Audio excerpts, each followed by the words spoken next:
Today's episode of the WAC podcast is brought to you by Hercules Tires, the official tire of the Western Athletic Conference. Now here are your hosts, Eric Danner and Rachel Vigil. Welcome everybody into another episode of the WAC podcast. Eric Danner, Rachel Vigil coming at you. In the second segment, we're going to have head coach of Sam Houston, Casey Keeler, on with us. Obviously national champions there, so excited to have him on. But first, let's talk Football Media Day. It has come and gone. That's crazy. Yeah, we went out last week to the Woodlands, Texas, had a very nice event.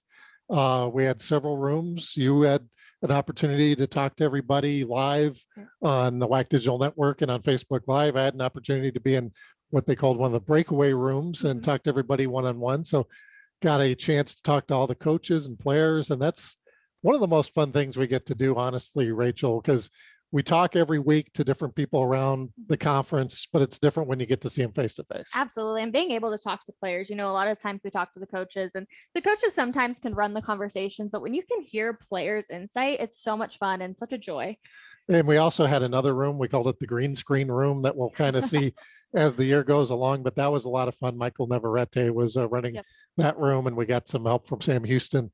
So shout out to Sheridan McGrew and his crew getting us some help in that room as well. And then there was a Zoom press conference. So all kinds of different things, getting media aware of what's happening. And the WAC football season for the first time since 2012. We'll be starting September 4th, I believe is the date, Rach. I know that is like hard to believe. The summer has absolutely flown by. And September 2nd, September 4th is the Saturday. And there's actually going to be games on September 2nd, which is Thursday night. That is just crazy. Yeah, there's so much. The summer has flown by and teams are going into camp this upcoming week. Casey Keeler mentioned that they start practice tomorrow. So that's hard to believe. It is hard to believe. The summer is over. So hope you buckle up, everybody. Hope you got all your trips in and got to see everybody. But it's good though, because football, we just had the media day. We have soccer, preseason soccer poll, believe it or not, comes out next week for women's soccer. And they will be starting, I believe, on the 19th of August, which is a Thursday. I have to double check here. Yeah, the 19th of August, first day for women's soccer. And then the following week, we'll have men's soccer and volleyball previews, and then they start the following week. So yeah, it is boom, boom, boom. It is upon us here, the fall sports season. It's hard to believe. And well, I'm definitely excited. And obviously new schools coming in. So we're going to have a lot more teams that we've got to pay attention to and see what they can bring competition wise to the WAC. Going back to the football media day. So we had two polls that came out. So we had the WAC preseason poll and we had what we're calling the AQ7 preseason poll. So in the WAC preseason poll, no surprise, Sam Houston picked to win the league coming off their national championship season in a 10-0 record. Also 16 players named to that preseason all-conference team, including quarterback Eric Schmid, who Coach Keeler will tell us in the next segment, the toughest player he's ever coached, including over a guy named Joe Flacco. Although he does qualify Joe Flacco, super tough guy too. So, and then Jahari K was the defensive player of the year, and their defensive line for the Bearkats, unbelievable. One of the top in the country, and so he anchors that defensive line. He was an All-American last year. He's a preseason All-American this year. So they will be definitely a team to watch. Pick second is Stephen F. Austin in that poll. The Lumberjacks picking up the other first place vote, 16 points in that WAC poll. Now, Dixie State was able to vote, but they are not in the poll because they're not playing a full WAC schedule. As we were, I've talked about on the show. The Texas Four, as they're called, Sam Houston, Stephen F. Austin, Lamar, and Abilene Christian were in the Southland last year. Usually there's a year buffer. There was not in this case. So kind of late in terms of getting schedules together. And we had Dixie State had already guaranteed some games, so they weren't able to kind of work that out this year. So they are playing a number of WAC teams, but they're not in the WAC standings per se. Third is Tarleton. I mean, that was kind of an eyebrow raiser because obviously they're transitioning. Tarleton did have some big wins last year, beating New Mexico State in a game in the spring. Also, they split with Dixie when they did play them, but the Tarleton picked number 3, Lamar number 4, and Abilene Christian number 5. So it's fun to talk to all those coaches and players. Blaine Morgan, the coach at Lamar, is the one guy I had previously interviewed before when he was at Air Force, and I was a sports person in Colorado Springs, and they won the WAC 1998. And that was when LaDainian Tomlinson was in the WAC for TCU.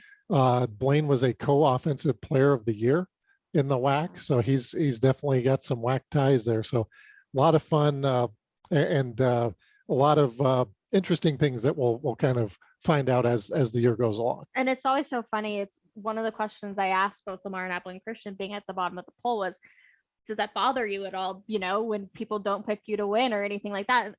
Every single one is always like, we don't really care. Like, it's just a poll. And I always find that so interesting because in the back of your mind, it has to be there a little bit, but I always find that interesting. And with only 5 schools, obviously there's, not a lot of difference between 1 and 5 when there's only 5 ranked. And then the AQ7, Sam Houston picked to win.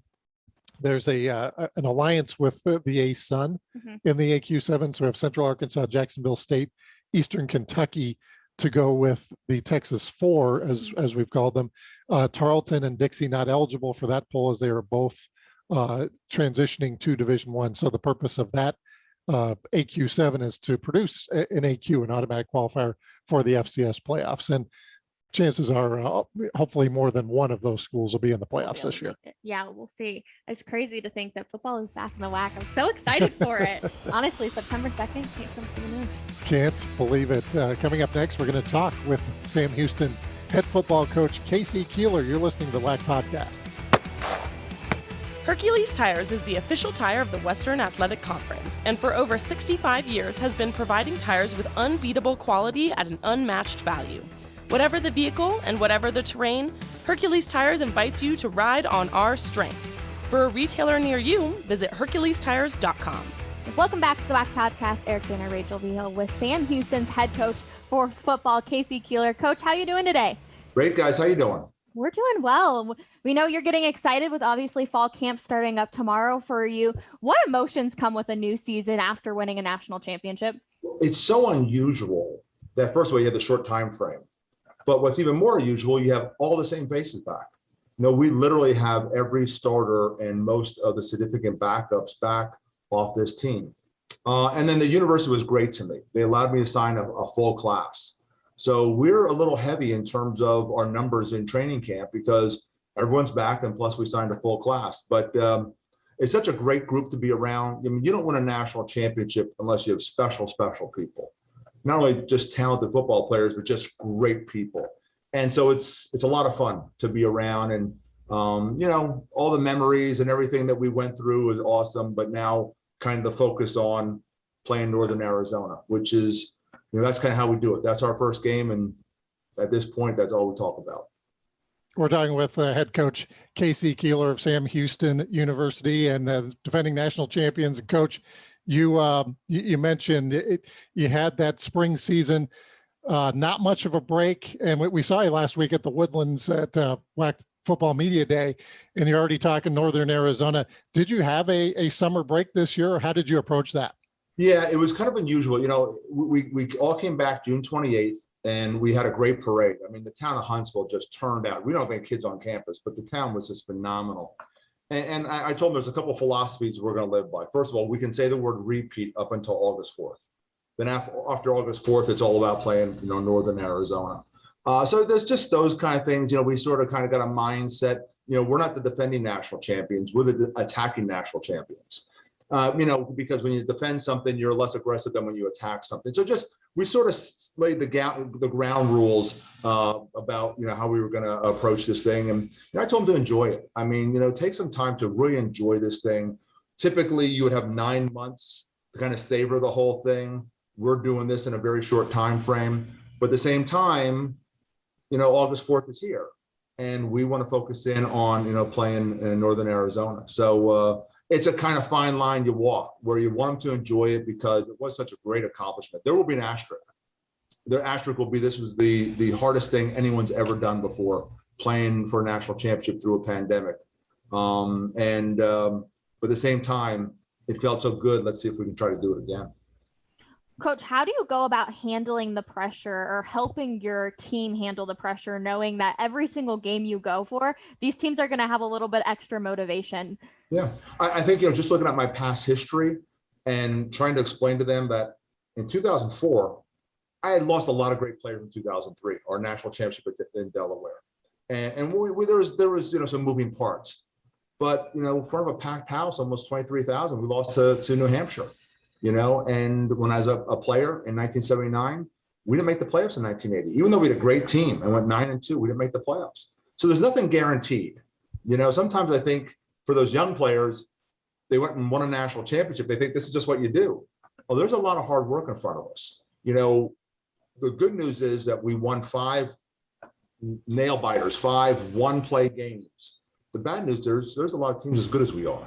And that's kind of been my message to our team is that, we had the integrity, we had the poise to handle those pressure situations. But they're every bit as good as we are. We were one play better than South Dakota State that day.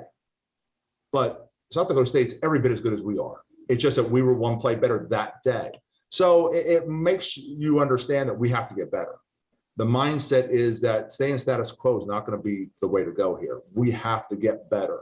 And I know our strength coach has just been wowed by the attitude because he didn't know what he was going to get. He didn't know if they're going to be burnt out and he goes, just the excitement every workout, just guys leading and taking charge. He goes, I've never seen a team like this. So I think there's a great group coming back. I think they're very focused on trying to see if we can do this again because it was so cool doing it. K.C. Keeler is the only head coach in the NCAA to win FCS championships at 2 different schools, one at Delaware, as you just mentioned, and at Sam Houston this past year. And Coach, you alluded to it in 2003, trying to come back in 2004. What other things did you learn from that year after you won the national championships? Well, the expectations are very high. And not only are they high, you don't realize how everyone around you, I mean, we got booed off the field in 2004. My team was shell-shocked in the locker room. We just played a great game against New Hampshire. And, we knocked out their quarterback and some backup named Ricky Santos, who no one ever had heard of before, comes in and goes 10 for 11. And they beat us by a field goal. And our fans were so they wanted to do this again. They actually booed us off the field. And when I got in the locker room, there was some damage control going on. And basically it was hey guys, just understand. Not only did we enjoy winning the national championship, all of our fans enjoyed winning the national championship. And so their expectations are very high and they want to do this again for selfish reasons. And also be aware, every team you play, this is the biggest game on their schedule, period, end of discussion. So I've learned those kind of things. And I think those are things that I can, relate to our team in real life experience. I'm not saying, hey, I think this is going to happen. I know it's going to happen. I know Northern Arizona is talking about one game and one game only because beating the national champions, that just sets them up for the rest of the season and really is a springboard for recruiting and for everything else. So yeah, we get it. Coach, you mentioned the fans and how passionate they are. Obviously, with Sam Houston being new to the WAC, what makes them different than any other fan base out there? Well, it's unique. If you think about last 10 years, we've had a 23-game home win streak and a 21-game home win streak. That's pretty unusual. And we're also undefeated in our history in Bauer Stadium, the playoffs, 16-0. So there's something there. I don't know if it's the water or what it is, but there's something there that obviously is a great home field advantage for us. I don't know what it is, but whatever it is, we obviously play on it very strongly because it's one of the great home field advantages in America. Coach, you had the offensive preseason player of the year, Eric Schmid, defensive preseason player of the year in Jahari Case, 16 players named preseason All-WAC, plus 6 preseason All-Americans. Obviously a lot of talent there, Coach. If you were to scout your own team, would you say, where is the strength of the team? Is it the defensive line? Yeah, first of all, offensively, our skill kids are amazing. I mean, you're not going to find better receivers in the country, running back, quarterback, tight end. We have great skill kids. But I keep on getting brought back to that defensive line. That's just dominant. And my 03 team that won the national championship had a dominant defensive line. A 5th-round draft choice by the Raiders, a kid who was with the Jets, another kid who was an FCS All-American. This is the same kind of front. It's a dominant front. And then the other common thing was I had possibly the toughest player I've ever coached as my quarterback. Andy Hall, who's a 5th-round pick by the Eagles, who didn't take a single snap during the 4-week run in the playoffs because of a bad shoulder during practice. Ryan Carty, my current offensive coordinator, took every single practice snap. And then Andy went in and played the games. It's the same thing with Eric Schmidt. Eric Schmidt might be the toughest football player I've ever been around. So I think those commonalities, when you have a tough guy at quarterback, it really translates through the entire team. And then also, obviously, defensive line play is so important. There's a reason why they pay those defensive linemen so much money in the NFL.